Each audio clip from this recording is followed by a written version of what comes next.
নমস্কার বন্ধুরা, আজকে আমি আপনাদের সাথে শেয়ার করব লাউয়ের তৈরি দারুণ টেস্টি আর হেলদি একটি নাস্তা রেসিপি। এটি আপনারা বাচ্চা কিংবা বড়দের জন্য ইভিনিং স্ন্যাক্সেও বানিয়ে দিতে পারেন। এছাড়াও বাচ্চাদের টিফিনে এই নাস্তাটি দেওয়া যেতে পারে। খুবই অল্প তেল দিয়েই এই নাস্তাটি তৈরি হয়ে যায় আর খুবই হেলদি। ওয়েট লসের জন্য এই নাস্তাটি আপনারা বানিয়ে খেতে পারেন। আর বন্ধুরা, এই নাস্তাটি আপনারা যে কোনো দিনেই বানিয়ে খেতে পারেন। সম্পূর্ণ নিরামিষ একটি নাস্তা, এর মধ্যে কোনো রকমই পেঁয়াজ রসুন ব্যবহার করা হয়নি। তাহলে দেখে নিন বন্ধুরা লাউয়ের তৈরি এই দারুণ টেস্টি নাস্তা রেসিপিটা। এখানে আমি একটা মিডিয়াম সাইজের লাউ নিয়েছি, ওজনে ওই ধরুন 450 থেকে 500 গ্রামের মতো হবে। বোতল লাউটির ঠিক মাঝ বরাবর আমি 2 টুকরো করে কেটে নিয়েছি। এবার এর খোসা ছাড়িয়ে নেব। আর বন্ধুরা, আমি কিন্তু আগে থেকে লাউটি ভালো করে ধুয়ে নিয়েছিলাম। লাউয়ের খোসা ছাড়িয়ে নেওয়ার পরই কিন্তু এটিকে আমি গ্রেট করে নেব, না হলে কিন্তু লাউটি কালো হয়ে যাবে। লাউটি গ্রেট করার আগে লাউয়ের সামনের আর পেছনের অংশটা আমি এভাবে কেটে বাদ দিয়ে দেব। এবার একটি গ্রেটারের মাধ্যমে লাউটিকে ভালো করে গ্রেট করে নেব। বন্ধুরা, আমরা অনেক সময় ভাবি লাউয়ের তরকারি আর কোপ্তা ছাড়া কী বা রান্না হতে পারে। এভাবেই কিন্তু আপনারা চাইলে লাউয়ের স্ন্যাক্স বানিয়ে নিতে পারেন, যেটি খেতেও খুব টেস্টি হবে আর সাথে অনেক হেলদিও হবে। দেখুন, এখানে কিন্তু আমার বোতল লাউটা সম্পূর্ণ গ্রেট করা হয়ে গেছে। এবারে একটা মিক্সিং বোলের মধ্যে গ্রেট করে রাখা লাউটা ঢেলে নিচ্ছি। লাউটা গ্রেট করে নেওয়ার পরে কিন্তু নাস্তাটি বানানোর পরবর্তী পর্যায়ে শুরু করে দিতে হবে, না হলে কিন্তু বেশি দেরি হলে এটি কালো হয়ে যাবে।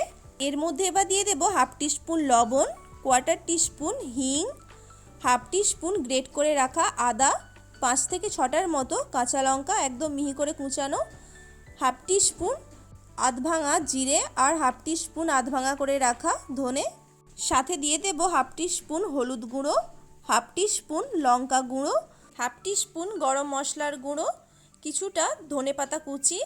সাথে দিয়ে দেব 1/2 টিস্পুনের মতো কাসুরি মেথি। এখানে কাসুরি মেথিটা দিলে ফ্লেভারটা আরও বেড়ে যাবে। সাথে দিয়ে দিচ্ছি 1 টেবিল স্পুন সাদা তিল, কিছুটা পরিমাণে লেবুর রস, যাতে নাস্তাটি একটু টকঝাল হয়। আর নাস্তাগুলো ক্রিস্পি বানানোর জন্য আমি এর মধ্যে অ্যাড করব 1/2 কাপের মতো চালের গুঁড়ো। আমি এখানে অল্প করে প্রথমে চালের গুঁড়োটা অ্যাড করলাম। আর সাথে দিয়ে দিচ্ছি 1/3 কাপ বেসন।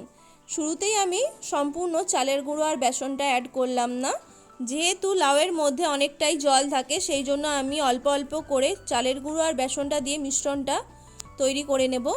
আর আমি এর মধ্যে একটুও জল ব্যবহার করব না। লাউ থেকে যেই পরিমাণ জল বের হবে তাতেই কিন্তু মিশ্রণটা খুব ভালো মতো মাখানো হয়ে যাবে। এখানে মিশ্রণটা খুব বেশি পাতলা হবে না, ঠিক এই রকম যেন থিকনেস থাকে। দেখতেই পাচ্ছেন বন্ধুরা, এখানে কিন্তু আমার সমস্ত চালের গুঁড়ো আর বেসনটা লেগে গেছে। মিশ্রণটা মেশানোর সাথে সাথে কিন্তু লাউ থেকে প্রচুর পরিমাণে জল বের হচ্ছিল, সেই জন্য আমি এখানে বেসন আর চালের গুঁড়ো সবটাই দিয়ে দিয়েছি। এবার দেখুন মিশ্রণটা ঠিক এইরকম তৈরি হয়েছে। এরপর দেখুন আমি এখানে একটা চৌকো শেপের কেক টিন নিয়েছি। এর মধ্যে অল্প একটু সাদা তেল চারিদিকে গ্রিস করে নিচ্ছি। কেক টিনের চারিদিকে ভালো করে তেল লাগিয়ে নেওয়ার পর এর মধ্যে এবার লাউয়ের যে মিশ্রণটা তৈরি করেছিলাম সেটিকে ট্রান্সফার করে দেব।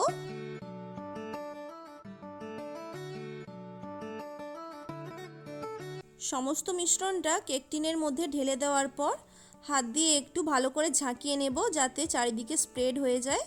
আর 2 থেকে 3 বারের মতো একটু ট্যাপ করে নেব, যাতে ভেতরে থাকা বাবলসগুলো বেরিয়ে যায়। আমি এখানে কেক টিনের মধ্যে লাউয়ের মিশ্রণটা কেন ট্রান্সফার করলাম সেটি আপনারা একটু পরেই বুঝতে পারবেন। দেখুন বন্ধুরা, আগে থেকেই আমি একটি ডেচকির মধ্যে অল্প পরিমাণে জল দিয়ে গরম হতে বসিয়েছিলাম। আর ওই ডেচকির ভেতরে একটা স্ট্যান্ড রেখে দিচ্ছি। এবার ঢাকা দিয়ে জলটা ফুটতে শুরু করা পর্যন্ত অপেক্ষা করব। দেখুন এখানে জলটা ফুটতে শুরু করে দিয়েছে। এবার এর ভেতরে খুব সাবধানে কেক টিনটা বসিয়ে দেব আর ঢাকা দিয়ে 20 থেকে 25 মিনিটের জন্য মিডিয়াম ফ্লেমে এটিকে ভাপিয়ে নিতে হবে। প্রায় 25 মিনিট পর আমি এখানে ঢাকাটা সরিয়ে নিচ্ছি। আর এই অবস্থাতে কিন্তু এটিকে ডিমোল্ড করা যাবে না, কারণ লাউয়ের তৈরি এই কেকটা এখনও অনেকটাই নরম আছে। এটিকে ঠান্ডা করতে হবে, সেই জন্য আমি গ্যাসের ফ্লেমটা অফ করে দিয়েছি।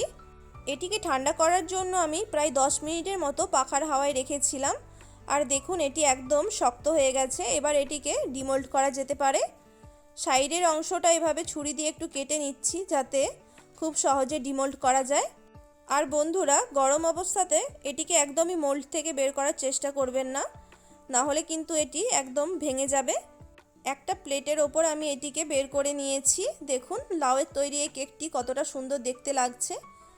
এবার একটা ছুরি দিয়ে আমি চৌকো চৌকো শেপের টুকরো করে কেটে নেব। আমি এখানে টুকরোগুলো বেশ বড় করেই কাটছি, আপনারা চাইলে ছোট ছোট টুকরো করেও কেটে নিতে পারেন। এই অবস্থাতেও কিন্তু নাস্তাটি খাওয়া যেতে পারে, কারণ সম্পূর্ণ উপকরণই এখানে ভালো মতো সেদ্ধ হয়ে গেছে। কিন্তু এগুলিকে আমি হালকা শ্যালো ফ্রাই করে নেব। দেখুন সুন্দর করে আমি এখানে টুকরোগুলো বানিয়ে নিয়েছি। এবার এগুলি ফ্রাই করার জন্য একটা তাওয়ার মধ্যে আমি অল্প পরিমাণে তেল দিয়ে দিয়েছি। আপনারা চাইলে এগুলিকে ডিপ ফ্রাইও করতে পারেন। তেল ভালো করে গরম হয়ে গেলে এর ওপরে এবার নাস্তাগুলোকে আমি দিয়ে দেব। সবগুলোই আমি একসাথেই ভেজে নেব। আর এগুলি তেলের মধ্যে দেওয়ার পর মিডিয়াম ফ্লেমে এগুলিকে ভেজে নেব ভালো করে, যাতে ভেতর পর্যন্ত নাস্তাগুলো ভালো মতো কুক হয়ে যায়। এর মধ্যে যেহেতু চালের গুঁড়ো দেওয়া আছে, তাই নাস্তাগুলোর ওপরের লেয়ারটা কিন্তু খুব সুন্দর ক্রিস্পি হবে। সব দিকটা উল্টে পাল্টে বেশ লাল করে আমি ভেজে নেব। বাড়িতে গেস্ট আসলেও কিন্তু এই নাস্তাগুলো বানিয়ে দিতে পারেন। এগুলি খেতে খুবই টেস্টি হয়। একবার খেলে কিন্তু বারবার খেতে ইচ্ছা হবে। এই নাস্তাগুলো বানিয়ে কিন্তু যে কোনো সস বা ডিপের সাথে আপনারা পরিবেশন করতে পারেন। রেসিপিটা ভালো লাগলে অবশ্যই একটি লাইক করে দেবেন। আর আমার চ্যানেলে নতুন বন্ধু হয়ে থাকলে প্লিজ চ্যানেলটিকে সাবস্ক্রাইব করে পাশে থাকা বেল আইকনটি অবশ্যই প্রেস করে দেবেন। সবাই ভালো থাকবেন, সুস্থ থাকবেন। রেসিপিটা সম্পূর্ণ দেখার জন্য অসংখ্য ধন্যবাদ।